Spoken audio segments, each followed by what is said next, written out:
Guys good morning সবাইকে। আজকে আমাদের মাটন রান্না হচ্ছে। এই রেসিপিটাই তোমাদের সাথে আজকে শেয়ার করব। মাটনের মধ্যে পেঁয়াজ কুচি, টক দই, নুন, হলুদ সব ম্যারিনেট করে রেখেছি।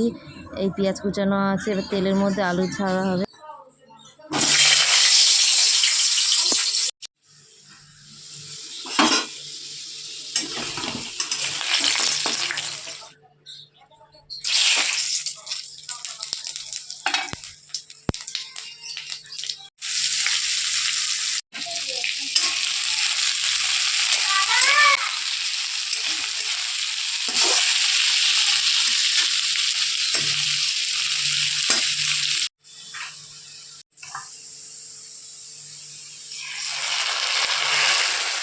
মশলা দেওয়া হয়েছে, এই যে মশলা দেওয়া কত সুন্দর তেল ছেড়ে দিয়েছে। মশলা কষানো হয়ে গেছে, এবার ম্যারিনেট করা মাংস দেওয়া হচ্ছে।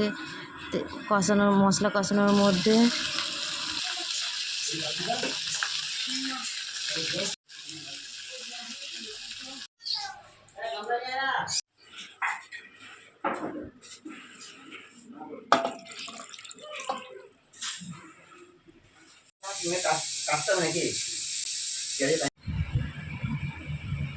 তরকারি হয়েছে।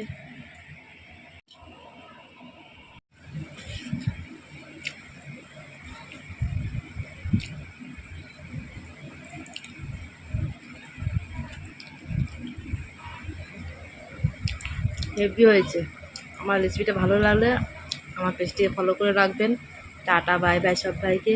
লাইক কমেন্ট শেয়ার করবেন। আর রেসিপিটা প্লিজ সবাই দেখবেন।